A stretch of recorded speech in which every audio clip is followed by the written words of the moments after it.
of making decisions for their life. And so, Friend went out west. I mean, there's a lot more to this story, but I'm giving you the outline. Friend went out west to the Finger Lakes, which was then the western frontier, and established communities where blacks and whites, men and women, lived as equals and had equal rights of property, had roles of responsibility in their community that did not depend on their gender, did not depend on the color of their skin.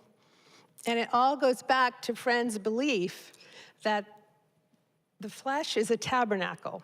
Friend's tabernacle had become a house for the spirit that was going to save the world. But everybody's flesh was a tabernacle for the soul they had inside them, and that soul had no color, had no race, had no gender, and was equal before God. So it made sense to Friend to have a community where everybody was equal in the community. And this was really, if you look at the history of the 20 years after the American Revolution, these communities that Friend established were the only place in the United States where the ideals of the American Revolution were actually put into practice. And I think you state in the book that in Jerusalem, which was the second settlement. Shall we say, the fourth headquarters of the Universal Friends group. Right, the second settlement, the sort of second settlement. That had the highest proportion of single, unmarried women homeowners that, as far as we can tell, more than any other place in the United States. Yeah. And they all were able to do all their own authority and power legally because there were no men taking over through coverture. Right. Is that the term? Right. And even the women who were married were still subject to the laws of the country, which were laws that basically when a woman got married, she had no rights over her property. But within the community that Universal Friend established, families treated their property equally. So what Universal Friend encouraged families in the settlement, encouraged marriages. So this, again, is very different from a lot of the sects a lot of the utopian sects that established communities like the Shakers or the Ephrata or the Moravians, where family ties were really looked down upon, and men and women were separated. Women were given very traditional roles, men were given very traditional roles, and often celibacy was a rule of the community. None of that was true in Universal Friend's community. Friend was celibate, but didn't require any of the followers to be celibate. Some of them chose to be, some of them were sometimes and weren't other times. And that was all accepted within the community. And she also never kicked anybody out. Yeah. Which is very unusual for the time, even unusual for Quakers, who are as gentle as doves. But the Quakers at the time were going through a reformation where they were trying to kind of whip their congregations into shape, because when the Quakers came to America, at first they lived by the rules of Quakerism, which were like, don't get involved in the civil world, don't get involved in politics. But they started to, especially in Pennsylvania, started to get a lot of wealth and started to participate in their communities. So the Quaker Reformation kicked in, which is one of the reasons Jemima Wilkinson's brothers and sisters was subject to this discipline in their local Quakers. The Quakers were going through this period of cleaning house. Now, Universal Friend, as you point out, never expelled anyone from the society, never disciplined anyone. There were stories that were put out about Universal Friend of humiliating people, kicking them out, but this, we find, can all be traced back to a biography that was written in the 1800s by someone who wanted all of Universal Friend's land, and so it was out on a smear campaign. So it's interesting to see how much history of Universal Friend was tainted history, false facts, false history, that can be traced back to one book that was written deliberately to smear Universal Friend. And you say that it's actually rather hard to find material about original sources compared to other people at the time. Did that have something to do with the smear factor after her life, do you think, or do we know?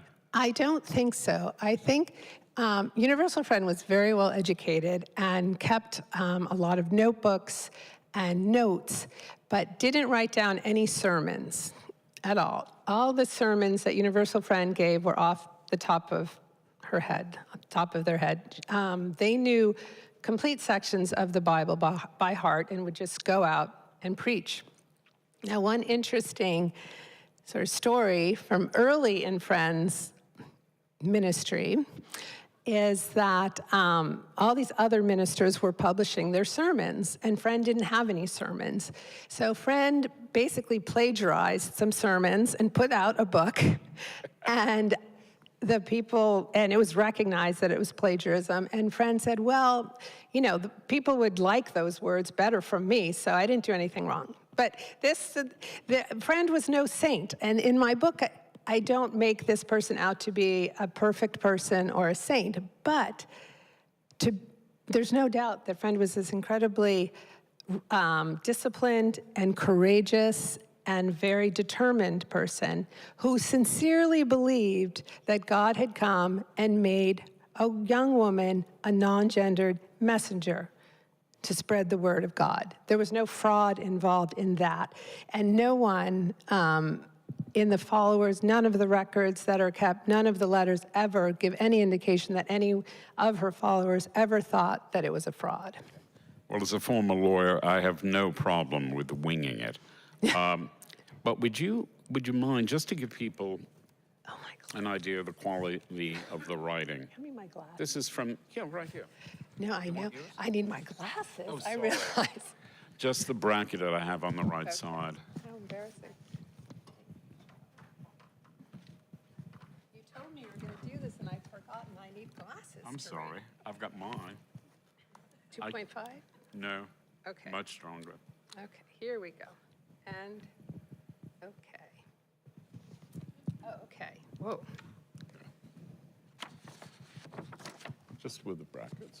So this to here. Yeah, this is just when Jemima's mother has passed away. Okay, this is, in the beginning of the book, I give a brief history of Jemima's childhood.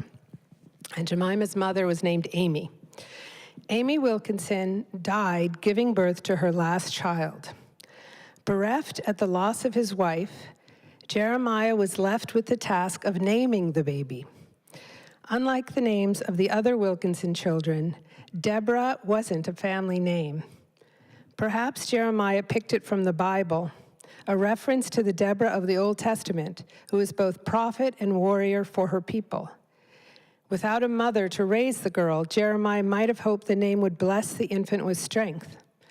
Deborah was swaddled up and passed over to a wet nurse, and Jeremiah turned to the task of burying his wife. Following Quaker tradition, Amy was buried in a grave marked only by a rough field stone. And although it would have been in Quaker tradition to remarry, Jeremiah could not find another wife, or would not. Perhaps he found his duty in his children, and in his lands, and in his forge, in what he had produced and could produce, in what he could create that would last, in what he could protect as best he could from harm. Now, we've already established that the Quakers got the Howells, the Shakers got the Gilligans. And we're looking at a world where Jemima, in this case, Universal Friend, goes out and just collects wealthy people, lots of them.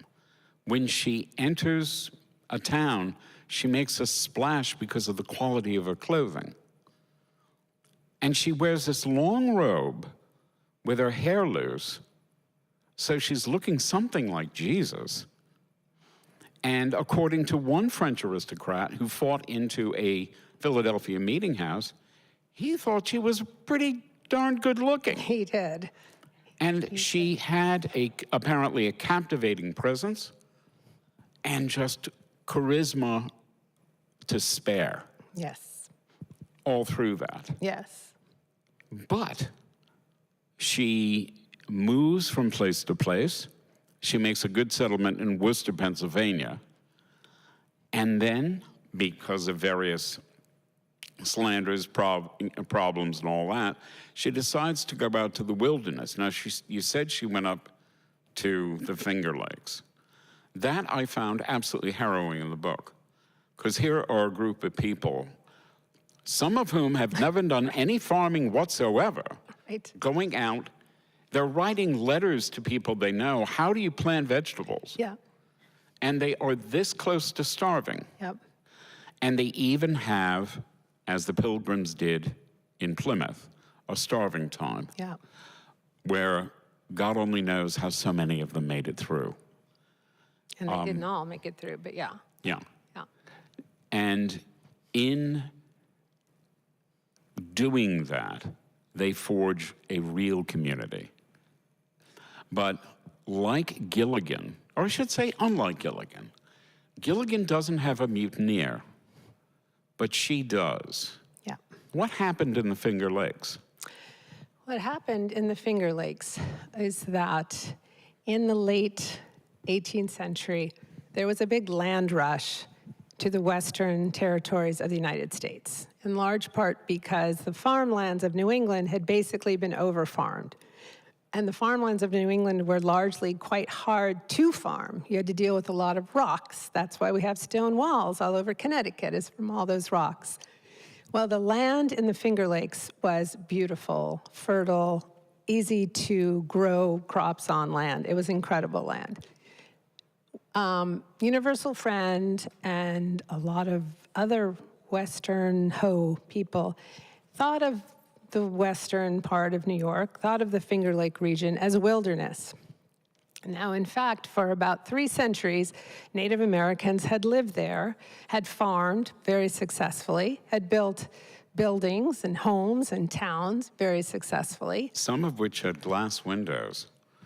Yeah. Also, the Indians knew about crop rotation before we did. Exactly. Yes, they were quite advanced in terms of crop, like where to grow crops, how to grow crops. Now, during the Revolutionary War, to punish Native Americans who fought with the British, General George Washington, along with one of his commanders named Sullivan, basically went on a scorched earth campaign to western New York and drove off the Native Americans from the lands, burned down their villages, killed a lot of them sought refuge in Canada. So that by the time Universal Friend was looking for land, it did look like it was wilderness because a lot of trees had grown up. There were some fruit trees left, but the crops, all those meadows had grown over. A big part of my book is about the lands in Western New York and who owns them and who can figure out who owns them. It was a mess because there were so many different land deals going on. And you could say you owned something because you were there, and then someone else would show up and say, no, I own this. And it was the worst part of writing this book because it was so complicated. And basically all you have to know is absolute chaos. And then Native Americans came back and said, well, actually, a lot of these were our lands. And Universal Friend did not give up any of the lands that the Society of Universal Friends, which was the name of the sect, did not give up any of the lands, but did participate in a treaty negotiation that ended up being a treaty that's still in existence today, that has actually given the West, the Iroquois and other tribes that live in Western New York more rights than really any other Native American group has anywhere in the United States. And they're still using that treaty to get more of their lands back today. So that's just one chapter. And when I write a book like this, and all of my books, what I try to do is take one person, like Universal Friend, or these 3 families, the Hancocks, the Adams, the Quincy's, or one family, the Lowells, and use their story to illustrate a time in American history that we may not know about the way we think we know about it, to show a new way of looking at history, getting a wide view of what it was like to be in the United States then by focusing on one person's experience. So Universal Friend experienced land speculation, which was the question you originally asked me. And land speculation within the group led to certain followers who had been very wealthy men but gave up everything, moved, became farmers, and then they see that there's a lot of land, a lot of money to be made in Western New York by buying and selling land. So there were a few men who chose to break with Universal Friend and tried to wrest control of the property of the Society of Universal Friends, largely by claiming that a deluded woman had come up with this plan and the property didn't belong to such a deluded person. So what ensued were decades of court battles, like Dickensian-type lawsuits that went on and on. It's Bleak House. The big case took 23 years to resolve. And it was just all nonsense. And it's basically, is that Elijah who comes after her. And none of the land cases work out, so he charges her with something else.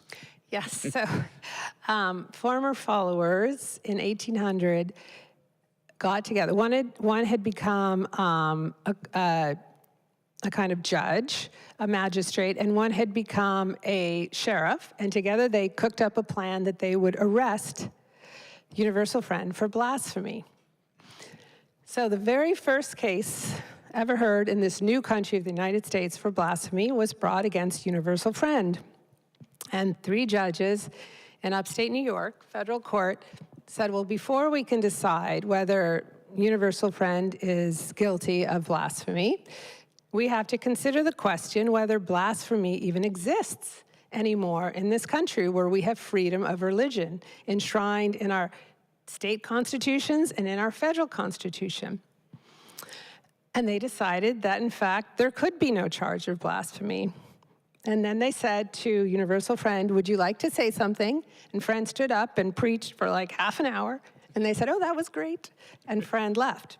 But what's interesting about that case, and again, I want to go back to, so here's a story about Universal Friend, but it illustrates a larger story about the United States. Because every other blasphemy case heard in the United States until 1926 ruled the other way, ruled that blasphemy could still exist in the United States, that although we had freedom of religion, you still had to respect Christianity. And it was not until 1926 that changed. So it's just very interesting to me that we have this one case that this one minister managed to beat the charge, and yet the rest of the country did not follow suit. I just wanted to, if you wouldn't mind, read one more section. This is just the closing of the book. Okay. If you wouldn't mind. Okay. Just the bracketed thing on there. Okay. Thank you.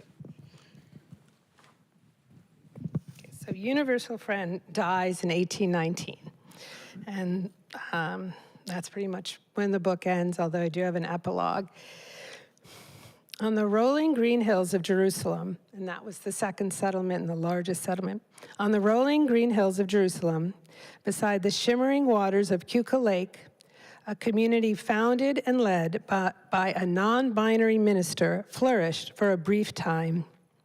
Against tides of greed and duplicity, against constricting definitions and pervasive discriminations, Universal Friend brought to life the ideals of freedom, equality, and self-determination that had been promised to all Americans in the fight for independence. Friend most likely never intended to create a community that empowered women and the disenfranchised and that lived up in so many ways to the spirit and ideals of the American Revolution. Friend was more interested in saving souls than in breaking barriers.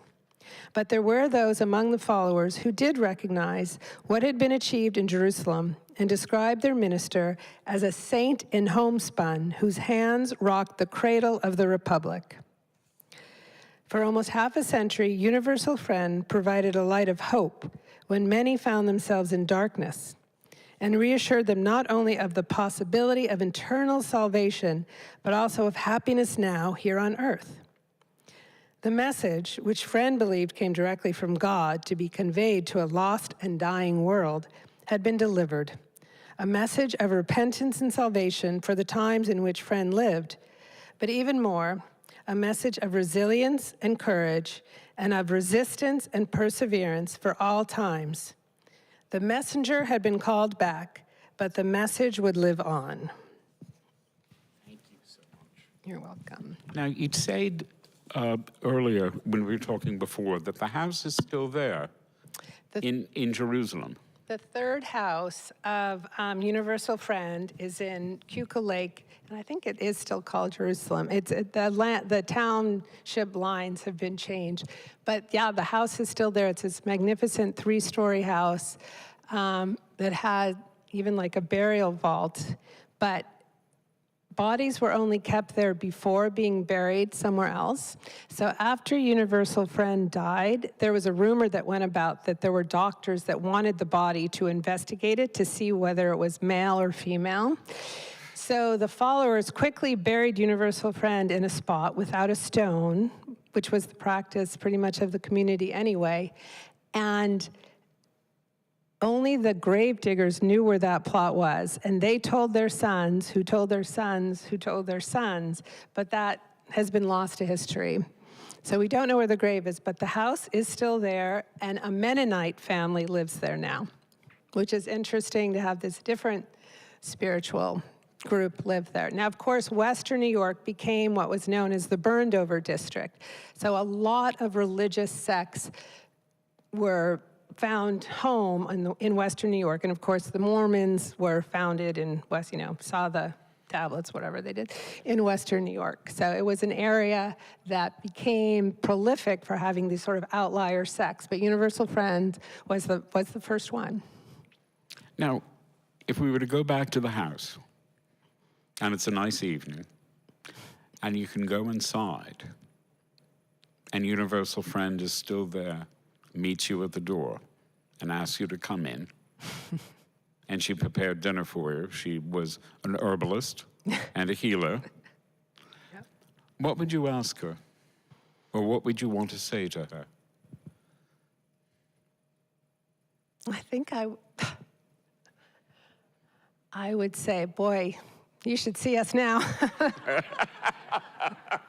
We could use some of your sermons right now, maybe not the repentance part, but the equality, everyone, the self-determination part. I would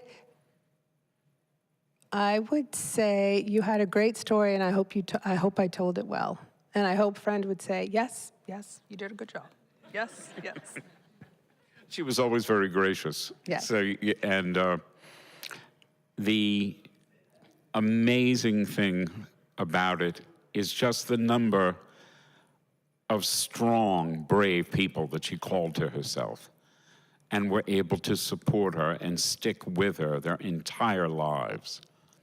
Now, unfortunately, when you have a wonderful, charismatic leader, somebody that really is out of time, the sect happens to crumble away. People get interested in life. At the very beginning, she had the emphasis that the world is about to end, or it could end at any minute. You have to be ready for it, and you must prepare. And even that falls away by the time the sect is really maturing. And when it's all done, it just disappears.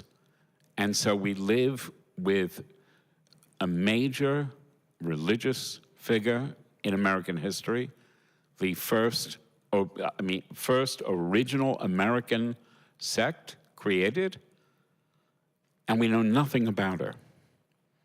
And I think the book is, I hope, going to do a lot to change that. I hope so. It's a terrific book. Thank you so much. Thank you. Okay.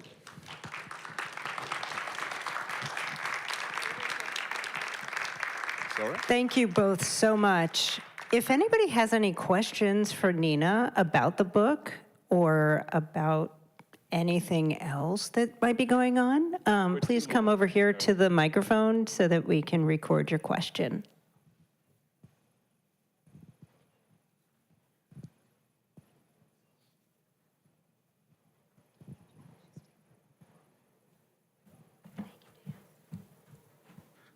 Hi, Nina. Yeah. You know, I'm a dropout of a American history PhD program, and I had to read, since it was in New England, I had to read all the pamphlets in the 1760s, 1770s, 1780s, which of course, so yes, it was about liberty and these ideas of human rights and responsibility of government, but what was going on in the 1770s and the 1780s was the construction of a nation. Like the merchants were heavily involved in this, and this was about building up industries and governments and institutions. And I guess what I find interesting, and so many of the figures who are the sort of intellectuals and the ministers and the preachers were also very much involved in setting up the military and the militia, the form of government, paying back the debt, all that sort of stuff. And what I find very interesting is that, so all this is going around this person, and they essentially, and there's so much to be involved in, right? In the 1770s and 1780s, there's not a lack of things of causes and things to get involved in, and essentially sort of detaches.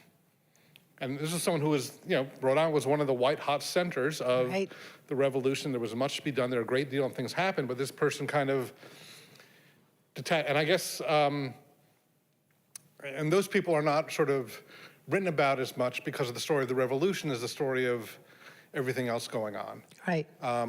So is this, in your mind, a singular figure? Were there other people who were, their sort of reaction to all this going around them was like, let's F off to upstate New York and have a commune? Or were other people doing this? And how do you make sense of that? Other people were doing it, but Friend actually didn't think about going until things started getting bad for the Society of Universal Friends in what the minister called civilization. So it was in the back of their mind, but what happened after the revolution, you know, there are people building the new economy, building the new government. There was a real retrenching of traditional religious structures. So the churches went back to very traditional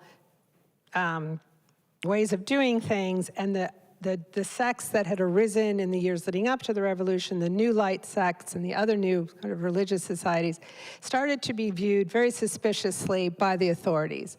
And Universal Friend was never subjected to like the beatings and really brutality that the Shakers faced, but they were subjected to threats. They were put in very uncomfortable situations. At one point, one of the followers was accused of murder. I mean, so things became very hot for Universal Friend, which kind of pushed them even more quickly to go to away from what they called civilization to try to make it on their own. But there were other people who stepped back from all the building. And a lot of it was, you know, there's so much that happened in the 20 years after the revolution of a lot of people who really felt like we're worse off than we were before. Like taxes went way up because they had to pay off the war debt. Taxes were way higher than they'd been under the British. And there were a lot of farm soldiers who'd gone off to war and fought who came home to find their farms were gone because they couldn't keep them anymore. So there was a lot of discontent after the war. There were the people who were planning everything, and then there were the sort of regular people who were finding it wasn't quite the utopia they had been hoping for. Thank you. Thank you, Dan. Can I just say one thing on that? The chapter 13 of your book, and did I mention this?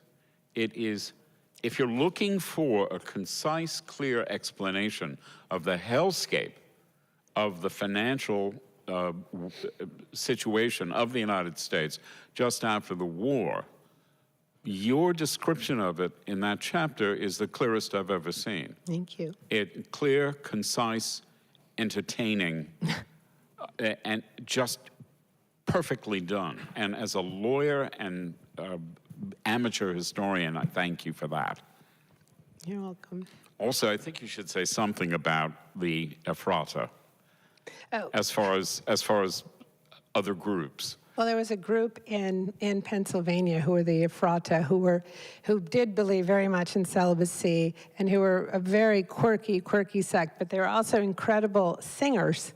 And their story has remained very vibrant because their songs have remained. Yeah. Yeah, they were in Pennsylvania. But And they definitely influenced Universal Front. But also that they and the Shakers sort of considered sex the illicit sin that just brought on the fall of Yeah. man.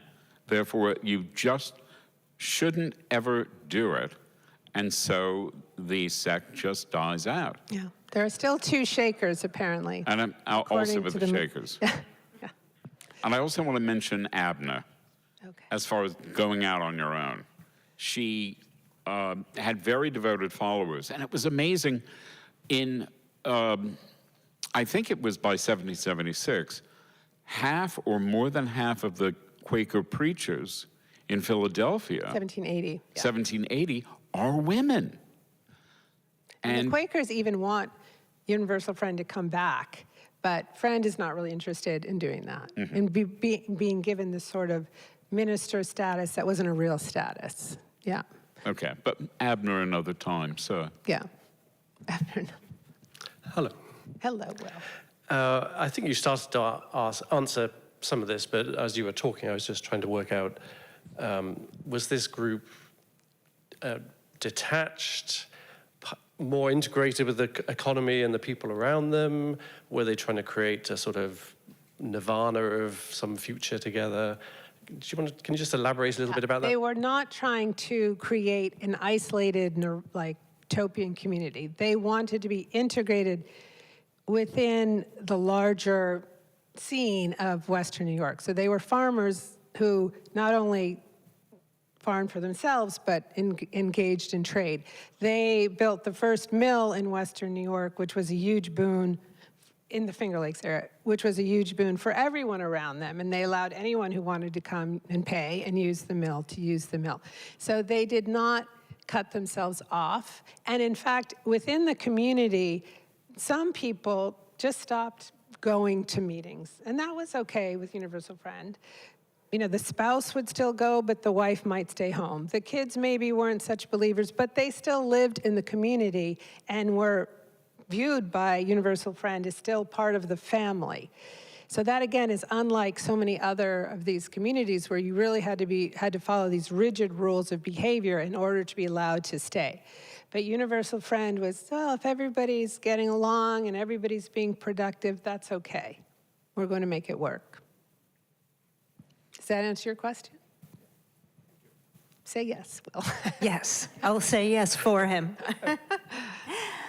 Thank you so much for bringing the Universal Friend to our awareness, especially in this amazing year of anniversary. And for those of you here, of course, we have copies of Not Your Founding Father here for you to purchase so that you can learn more about this amazing, amazing person. And thank you, Nina and Bruce, for bringing this whole book to life. So one more time, let's give them a round of applause. Thank you, Bruce. This was good. We could have talked. Thank you. Next time we'll talk about Abner.